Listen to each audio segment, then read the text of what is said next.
In case you missed it, it's a pandemic outside. So we gained all the weight back plus 5 pounds.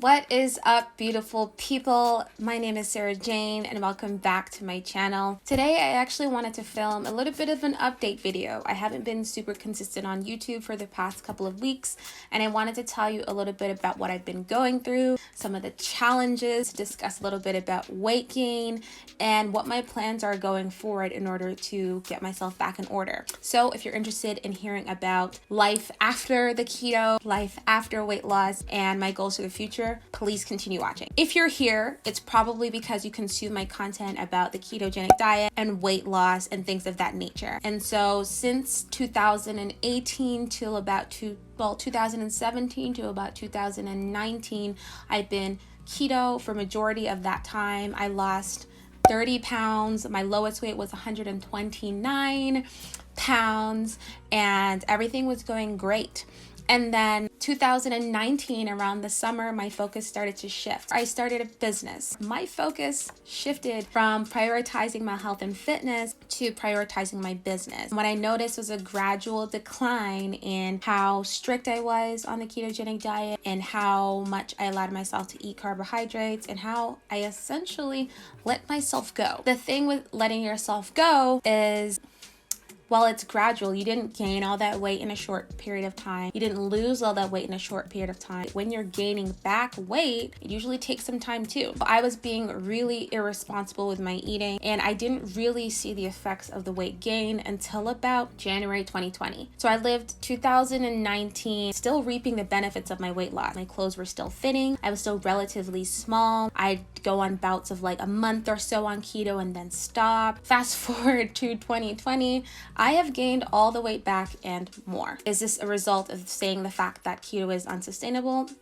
I don't know. I don't think so, but that's why I'm here, to kind of share my experience and share the struggles that I'm going through. And also, in case you missed it, it's a pandemic outside. I've been home so much and I've never been so inactive in my entire life. Like, I literally don't go out, I don't exercise, I eat everything, and it's been really, really hard. So taking that into consideration as well, I am now at my highest weight. I did weigh a couple of weeks ago and I weighed in around 167, and I'm 5'4" for reference. So we gained all the weight back plus 5 pounds. I've been struggling with the idea of going back to keto because I'm not sure I'm in the right mental state to do it. Personally, the way I've approached keto has been very strict, very rigid. I toyed with the idea of calorie counting for a while, but it seriously just does not work for me. I'm hungry all the time and it's very unsustainable for me.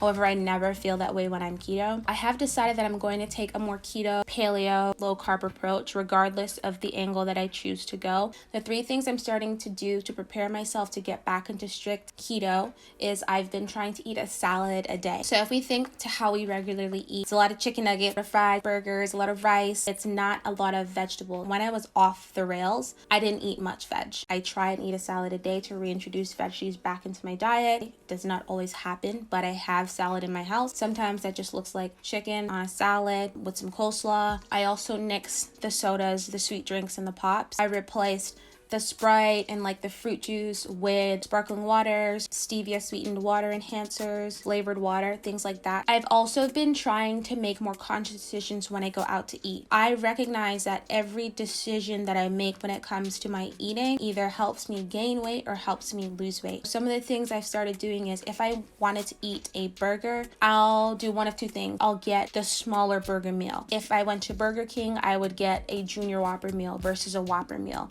And this is just being more cognizant of the amount of food that I'm eating. I really am also going to try and take a more relaxed approach this time around because I did feel like I lost weight pretty significantly, rapidly, and seriously the last point in time, and I want to take it a little bit slower and be a little bit more kind to myself in hopes of it being a little bit more sustainable for me. Those are the 3 things I'm doing to get back on the weight loss train.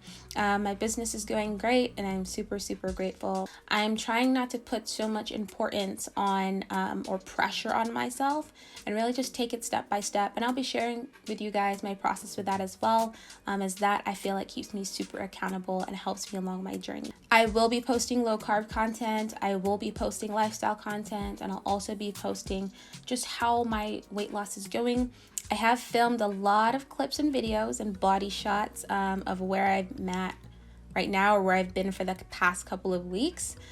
So fingers crossed, God willing, in the next couple of months, I'll have a really good transformation video for y'all. But I did want to get on here, share what's been going on in my life a little bit about my journey, and touch base with you all. So thank you so much for watching. Feel free to let me know your comments or your thoughts down below in the comment section. This has been your friend SJ, and I don't even remember my closing statement. This has been your friend SJ, documenting the process.